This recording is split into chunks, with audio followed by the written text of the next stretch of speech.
Road ಮಾತ್ರ worst ಆಗಿಬಿಟ್ಟಿದೆ. Flyover ಮಾಡ್ತಾ ಇದ್ದಾರೆ. ರೋಡ್ ತುಂಬ ವರ್ಸ್ಟ್ ಆಗಿಬಿಟ್ಟಿದೆ. ನೈಟ್ ಬೇರೆ ಹೆವಿ ಮಳೆ ಬಂತು. ರೋಡ್ ಮಾತ್ರ ಸೈಕ್ ಆಗಿಬಿಟ್ಟಿದೆ. ಫುಲ್ಲು ಕೊಚ್ಚೆ. ಕಾಲಿಕ್ಕಿದ್ರೆ ಪಕ್ಕ. ಹಲೋ ಗೈಸ್, ಹೊಸ ವಿಡಿಯೋಗೆ ಸ್ವಾಗತ. ನಾನು ನಿಮ್ಮ ಚೇತನ್. ಇವತ್ತು ನಾವು ಹೋಗ್ತಾ ಇರೋದು ಚಿಕ್ಕಮದುರೆ. ನಮ್ಮ ಮನೆ ಹತ್ರನೇ ಇರೋದು ಚಿಕ್ಕಮದುರೆ ಟೆಂಪಲು. ಇಲ್ಲಿಂದ ಆಲ್ಮೋಸ್ಟ್ ಒಂದು 8 ಕಿಲೋಮೀಟರ್ಸ್ ಆಗುತ್ತೆ. ಮನೆ ಬೀಗ ಹಾಕಿದ್ದಾಯಿತು, ನಮ್ಮ ರೂಮ್ ಬೀಗ ಹಾಕಿದ್ದಾಯಿತು. ಲೊಕೇಶನ್ ನೋಡ್ಕೊಳ್ಳಿ ಯಾವ ಥರ ಇದೆ ಅಂತ. ಮೈಕು ತುಂಬ ಹತ್ತಿರ ಇಟ್ಕೊಂಡ್ಬಿಟ್ಟಿದ್ದೀನಿ ಅನಿಸುತ್ತೆ. ಇದು ನನ್ನ ಫಸ್ಟ್ ಮೋಟ್ರ್ ವ್ಲಾಗಿಂಗ್ ವಿಡಿಯೋ ಆಗಿರುತ್ತೆ. ಆದರೆ MCLನ ತೆಗೆದು ಬೇರೆ ಒಂದು ಆರ್ಡ್ರ್ ಮಾಡಿ ಅದನ್ನು ಹಾಕಿದ್ದೀನಿ. ಬನ್ನಿ ವ್ಲಾಗ್ನ ಸ್ಟಾರ್ಟ್ ಮಾಡೋಣ. ನಮ್ಮ ಮಮ್ಮಿ ಕೂಡ ಬರ್ತಾರೆ ಇವತ್ತು ನನ್ನ ಜೊತೆ. ಸೀದಾ ಇಲ್ಲಿಂದ ಚಿಕ್ಕಮದುರೆ ಟೆಂಪಲ್ಗೆ ಹೋಗಿ, ಇವತ್ತು ಶನಿವಾರ, ನಾನು ವೀಡಿಯೋ ಮಾಡ್ತಾ ಇರೋದು ಶನಿವಾರ. ಇಲ್ಲಿಂದ ಆರಾಮಾಗಿ ಚಿಕ್ಕಮದುರೆ ಟೆಂಪಲ್ ಕಡೆಗೆ ಪ್ರಯಾಣವಾಗುತ್ತೆ. ನೋಡ್ಬೋದು ಮೋಟ್ರ್ ವ್ಲಾಗಿಂಗ್ ಸೆಟಪ್ ಯಾವ ಥರ ಇದೆ ಅಂತ. ಕಂಪ್ಲೀಟ್ ಆಗಿದೆ, ಸಖತ್ತಾಗಿದೆ, ಫೈನ್ ಆಗಿದೆ. ಮೊದಲು ಸೈಡ್ ಲಾಕ್ನ ತೆಗೆದುಬಿಡೋಣ. ಯಪ್ಪ, ಪೆಟ್ರೋಲ್ ಹಾಕ್ಸ್ಕೊಂಬಂದೆ ಇವಾಗ ತಾನೇ ಜಸ್ಟ್ ಹೋಗಿ ಒಂದು ಹಾಫ್ ಆನ್ ಅವರ್ ಮುಂಚೆ ಪೆಟ್ರೋಲ್ ಹಾಕ್ಸ್ಕೊಂಬಂದಿದ್ದಾಗಿದೆ. ನಮ್ಮ ಮಮ್ಮಿ ಕೂಡ ರೆಡಿಯಾಗಿದ್ದಾರೆ. ಇವತ್ತು ಶನಿವಾರ ಅಲ್ವಾ, ಯಾವುದೋ ಒಂದು ಟೆಂಪಲ್ಗೆ ಹೋಗಲೇಬೇಕು. ಅದಕ್ಕೆ ನಮ್ಮ ಮನೆ ಹತ್ರ ನಿಯರ್ ಇತ್ತು ಶನ್ಮಾತ್ಮ ಟೆಂಪಲ್ ಚಿಕ್ಕಮದುರೆ. ಸುಮಾರು ಜನ ಬಂದಿರ್ತೀರ ಚಿಕ್ಕಮದುರೆ ಟೆಂಪಲ್ಗೆ. ಇದೀಗ ಹೋಗ್ಬಿಡೋಣ ಬನ್ನಿ. ನಮ್ಮನೆ ರೋಡಲ್ಲಿ ತುಂಬಾ ಹಸುಗಳು ಕಟ್ಟಾಕಿರ್ತಾರೆ. ಆಲ್ಮೋಸ್ಟ್ ಸೆಂಟ್ರ್ ರೋಡಿಗೆ ಬಂದುಬಿಟ್ಟಿರುತ್ತೆ ಹಸುಗಳು. ನಾಯಿಗಳು ಅಷ್ಟೇ. ಇವಾಗ ನೋಡಿ ಬೊಗ್ಳುತ್ತೆ ನೋಡಿ, ಪಕ್ಕ ನೋಡಿದ್ರ ಪಕ್ಕ ಹೊಗಳುತ್ತೆ. ಇಲ್ಲಿ ನೋಡಿದ್ರೆ ನಾಯಿ ಮಲ್ಕೊಂಬಿಟ್ಟೈತೆ. ಹಳ್ಳಿ ರೋಡ್ಗಳೆಲ್ಲ ಹಾಗೆ ಗುರು, ಅನಿಮಲ್ಸ್ಗಳು ಸಿಗ್ತಾನೇ ಇರುತ್ತೆ. ಹೋಗ್ತಾ ಸಿಗ್ತಾ ಇರುತ್ತೆ. ಇಲ್ಲಿಂದ 8 ಕಿಲೋಮೀಟರ್ಸ್ ಅಷ್ಟೇ, ಆರಾಮಾಗಿ ಹೋಗ್ಬೋದು. ಚೆಕ್ ಮಾಡೋಣ ಯಾವ ಥರ ವಾಯ್ಸ್ ಕ್ಲಾರಿಟಿ ಬರುತ್ತೆ ಅಂತ. ಮೈಕು ಕ್ಲೀನಾಗಿ ನನ್ನ ಬಾಯಿ ಹತ್ರ ಇಟ್ಕೊಂಡ್ಬಿಟ್ಟಿದ್ದೀನಿ. ಬೆಂಗಳೂರಿಂದ ಅಂದರೆ ಯಶವಂತಪುರದಿಂದ 30 ಕಿಲೋಮೀಟರ್ ಅಷ್ಟೇ ಇರೋದು ಚಿಕ್ಕಮದುರೆ. 30-35 ಬರಬಹುದು ಅನಿಸುತ್ತೆ. ಬಸ್ ಫೆಸಿಲಿಟೀಸ್ ಕೂಡ ಇದೆ. ನೀವು ಮೆಜೆಸ್ಟಿಕ್ಕಿಂದ ಬರ್ತೀರಾ ಅಂದರೆ ನೀವು ಮೆಜೆಸ್ಟಿಕ್ಕಿಂದ ನೆಲಮಂಗಲ ಬಂದು ನೆಲಮಂಗಲದಿಂದ ದೊಡ್ಡಬಳ್ಳಾಪುರ ಬಸ್ನ ಹತ್ತಬೇಕಾಗತ್ತೆ. ಚಿಕ್ಕಮದುರೆ ಅಂತ ಕೇಳಿದ್ರೆ ಚಿಕ್ಕಮದುರೆ ಹತ್ರ ಇಳಿಸ್ತಾರೆ. ಓಕೆನಾ? ಬ್ಯಾಗೆಲ್ಲ ಹಾಕ್ಕೊಬೇಕು. ಗೋಪ್ರೋ ಅಂದರೆ ಒಂಥರ ಸೆಟಪ್ ಮಾಡೋಕ್ಕೆ ಒಂದು 2-3 ಡೇಸ್ ಆಯಿತು ಅಂತ ಹೇಳ್ಬೋದು. ಅವ್ರ ವೀಡಿಯೋ ನೋಡ್ಕೊ, ಅವ್ರು ಯಾವ ಥರ ಸೆಟಪ್ ಮಾಡಿದ್ದಾರೆ ಅಂತ ತಿಳ್ಕೊ, ನಮ್ಮ ವೀಡಿಯೋ ನೋಡ್ಕೊ, ನಾವು ಯಾವ ಥರ ಸೆಟಪ್ ಮಾಡಬೇಕು ಎಲ್ಲ ತಿಳ್ಕೊಳೋಷ್ಟರಲ್ಲಿ ಸುಮಾರು ದಿವಸಗಳೇ ಆಗ್ಬಿಟ್ಟಿರ್ತದೆ. ಇವಾಗ ನಾವೊಂದು 40-45 ಕಿಲೋಮೀಟರ್ ಸ್ಪೀಡಲ್ಲಿ ಹೋಗ್ತಾ ಇರ್ತೀವಿ. ವಿಂಡ್ ನಾಯ್ಸ್ ಯಾವ ಥರ ಬರ್ತಿದೆ ಅಂತ ಹೇಳಿ. ಪಕ್ಕ ವಿಂಡ್ ನಾಯ್ಸ್ ಬಂದೇ ಬರುತ್ತೆ. ನನಗೆ ಫೀಲ್ ಆಗ್ತಿದೆ ವಿಂಡೋ ಯಾವ ಥರ ಬರ್ತಿದೆ ಅಂತ. ಇದ್ರೊಳಗಡೆ ಕೂಡ ನುಗ್ತಿದೆ, ವೈಸರ್ ಒಳಗಡೆ ಕೂಡ ನುಗ್ತಿದೆ ವಿಂಡೋ. ಯಾಕಪ್ಪ ಅಂದರೆ ನಾವು ಒಂದು ಸ್ಟ್ರ್ಯಾಪ್ನ ಹಾಕಿದ್ದೀರಲ್ಲ, ಅದಕ್ಕೆ ವೈಸರ್ ಒಳಗಡೆ ಕೂಡ ನುಗ್ತಾ ಇದೆ. ಮೋಟ್ರ್ ವ್ಲಾಗಿಂಗ್ ಮಾಡಬೇಕು ಅಂದರೆ ಹೆಲ್ಮೆಟ್ ಕೂಡ ಇಂಪಾರ್ಟೆಂಟು. ರೋಡ್ ಮಾತ್ರ ವರ್ಸ್ಟ್ ಆಗಿಬಿಟ್ಟಿದೆ. ಫ್ಲೈಓವರ್ ಮಾಡ್ತಾ ಇದ್ದಾರೆ. ರೋಡ್ ತುಂಬ ವರ್ಸ್ಟ್ ಆಗಿಬಿಟ್ಟಿದೆ. ನೈಟ್ ಬೇರೆ ಹೆವಿ ಮಳೆ ಬಂತು.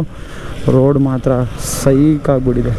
ಫುಲ್ಲು ಕೊಚ್ಚೆ. ಕಾಲಿಕ್ಕಿದ್ರೆ ಪಕ್ಕ ಕೊಚ್ಚೆ ಆಗುತ್ತೆ ನಮ್ಮ ಸ್ಲಿಪ್ಪರೆಲ್ಲ. ಅದಕ್ಕೆ ಆರಾಮಾಗಿ ಬ್ಯಾಲೆನ್ಸ್ ಮಾಡ್ಕೊಂಡು ಹೋಗ್ಬಿಡೋಣ. ಸ್ವಿಮ್ಮಿಂಗ್ ಫೂಲ್ ಆಗಿಬಿಡುತ್ತೆ. ಇನ್ನೊಂದು ಸ್ವಲ್ಪ ದಿವಸ ಮಳೆ ಬರ್ತಾಯಿದ್ರೆ ಇದೇ ಥರ ಪಕ್ಕ ಸ್ವಿಮ್ಮಿಂಗ್ ಫೂಲ್ ಆಗಿಬಿಟ್ಟಿರುತ್ತೆ. ನಾನು ಒಂದು ಸಲ ಕತೆ ಹೇಳೋಕ್ಕೆ ಶುರು ಮಾಡಿದ್ರೆ ರೋಡ್ ಬಗ್ಗೆ ಹೇಳ್ಕೊತ ಹೋಗ್ತಾ ಇರ್ತೀನಿ. ಗಾಡಿಯಲ್ಲಿ ಅವಾಗಲೇ ಪೆಟ್ರೋಲ್ ಇದೆ, ಇನ್ನೇನು ಟೆನ್ಷನ್ ಏನೂ ಇಲ್ಲ. ಸೀದಾ ನಮ್ಮ ನೆಕ್ಸ್ಟ್ ಸ್ಟಾಪು ಚಿಕ್ಕಮದುರೆ. ಚಿಕ್ಕಮದುರೆಯಿಂದ ಬರ್ತಾ ಇಲ್ಲಿ ಆಂಜನೇಯ ಟೆಂಪಲ್ ಕೂಡ ಇದೆ. ಆರಾಮಾಗಿ ಟ್ರೈನು ಕೂಡ ಹೋಗ್ತೈತೆ ನೋಡ್ಕೊಳ್ಳಿ. ಗೂಡ್ಸ್ ಗಾಡಿ ಪಕ್ಕದಲ್ಲೇ ರೈಲ್ವೆ ಸ್ಟೇಷನ್ ಇದೆಯಲ್ಲ, ಅದಕ್ಕೆ ಟ್ರೈನು ಹೋಗ್ತಾ ಇರುತ್ತೆ, ಬರ್ತಾ ಇರುತ್ತೆ. ರೈಲ್ವೆ ಟ್ರ್ಯಾಕ್ ಬೇರೆ ಪಕ್ಕದಲ್ಲಿ ಇದೆಯಲ್ಲ. ಇಲ್ಲಿಂದ ಯಶವಂತಪುರ ಕೇವಲ 20 ಕಿಲೋಮೀಟರ್ಸು. ಟ್ರೈನಲ್ಲಿ ಹೋದರೆ, ಗಾಡಿಯಲ್ಲಿ ಹೋದರೆ 30-35 ಆಗಬಹುದು. ಓ ಮೆತ್ತಗೆ. ನಮ್ಮ ಗಾಡಿ ಗೊತ್ತಲ್ಲ, ಮೊದಲೇ ಆಫ್ ರೋಡ್ ಗಾಡಿ ಅಲ್ಲ, 100cc ಗಾಡಿಯಲ್ಲಿ ಮೋಟ್ರ್ ವ್ಲಾಗಿಂಗ್ ಮಾಡ್ತಿರೋದೇ ಒಂಥರ ಹೆಚ್ಚು ಅನ್ನೋಕ್ಕಾಗಲ್ಲ, ಒಂಥರ ಸೈಕ್ ಅಂತ ಹೇಳ್ಬೋದು.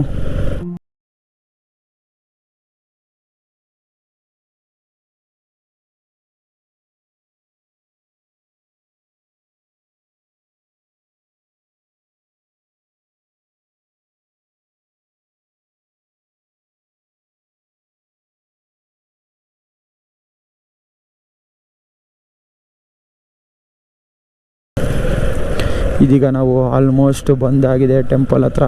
ನೋಡ್ಬೋದು ಸ್ವಲ್ಪ ರಶ್ ಇದ್ದಂಗೆ ಇರುತ್ತೆ ಇವತ್ತು. ಟೆಂಪಲ್ ಇಲ್ಲ ಎಲ್ಲ ಕೂಡ ಇವಾಗ ಕನ್ಸ್ಟ್ರಕ್ಷನ್ ಮಾಡ್ತಾಯಿದ್ದಾರೆ. ಇವಾಗ ಇದೇನು ಹಬ್ಬ ಸೀಸನ್ ಅಲ್ವಾ, ಸ್ವಲ್ಪ ರಶ್ ಇದ್ದೇ ಇರುತ್ತೆ. ಒಂದು ಸ್ವಲ್ಪ ಕ್ರೌಡು, ಒಂದು ಹಾಫ್ ಆನ್ ಅವರ್ ಅಷ್ಟರಲ್ಲಿ ನಮ್ಮ ದರ್ಶನ ಎಲ್ಲ ಮುಗ್ದೋಗುತ್ತೆ. ವಾಹನ ನಿಲ್ಲೋಕೆ ದಾರಿ ಅಂತ ಹೇಳಿದ್ದಾರೆ.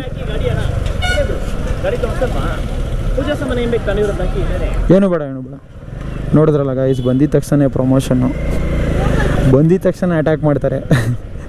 ನಮ್ಮ ಭಾಷೆಯಲ್ಲಿ ಹೇಳ್ಬೇಕಂದ್ರೆ ಅಟ್ಯಾಕ್ ಅಂತ ಹೇಳ್ಬೋದು. ಬನ್ನಿ, ಒಂದೊಳ್ಳೆ ಲೊಕೇಶನಲ್ಲಿ ಗಾಡಿ ಪಾರ್ಕ್ ಮಾಡೋಣ. ಲೊಕೇಶನ್ ಚೆನ್ನಾಗಿರಬೇಕು ಗಾಡಿ ಪಾರ್ಕ್ ಮಾಡೋ ಟೈಮಲ್ಲಿ. ಯಾವ ಕಡೆ ಮಾಡೋಣ? ಇದು ಬೆಸ್ಟ್ ಲೊಕೇಶನ್ನು, ಯಾರೂ ಕೂಡ ಇಲ್ವಲ್ಲ. ಒಂದೊಳ್ಳೆ ಲೊಕೇಶನಲ್ಲಿ ಗಾಡಿ ಪಾರ್ಕು ಆಗ್ತೀರಾ?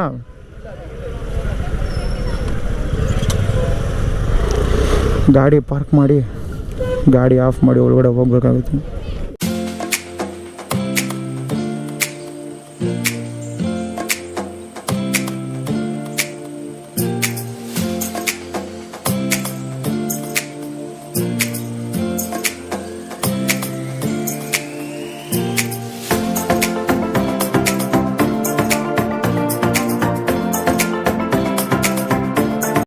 ಇದೀಗ ದರ್ಶನ ಎಲ್ಲ ಕಂಪ್ಲೀಟ್ ಆಗಿದೆ, ಜೊತೆಗೆ ಅನ್ನದಾನ ಕೂಡ ಮುಕ್ತಾಯವಾಗಿದೆ. ನೋಡ್ಬೋದು, ಅನ್ನದಾನಕ್ಕೆ ಒಂದು ಭವನವನ್ನು ಕಟ್ಟಿದ್ದಾರೆ ಚಿಕ್ಕಮದುವೆ ದೇವಸ್ಥಾನದಲ್ಲಿ. ನೋಡ್ಕೊಳ್ಳಿ, ಇದೇ ಅನ್ನದಾನ ಭವನ. ಅಲ್ಲಿಂದ ನೀವು ಬರಬೇಕಾಗುತ್ತೆ, ಓಕೆನಾ? ಅಲ್ಲಿ ಟೆಂಪಲ್ ಇದೆ, ಅಲ್ಲಿಂದ ನೀವು ಬಂದರೆ ಇಲ್ಲಿ ಅನ್ನದಾನ ಭವನಕ್ಕೆ ಬರ್ತೀರಾ. ಇವತ್ತು ಸ್ವಲ್ಪ ರಶ್ ಇತ್ತು ಅಂತ ಹೇಳ್ಬೋದು. ನಾವು ರಶ್ ಇಲ್ದಿರೋ ಟೈಮಲ್ಲಿ ಬಂದಿದ್ದಲ್ಲ, ಇವತ್ತು ಸ್ವಲ್ಪ ರಶ್ ಇದೆ. ಇದೀಗ ಇಲ್ಲಿಂದ ಸೀದಾ ಮನೆಗೆ ಹೋಗಬೇಕಾಗುತ್ತೆ. ದರ್ಶನ ಎಲ್ಲ ಆಗಿದೆ.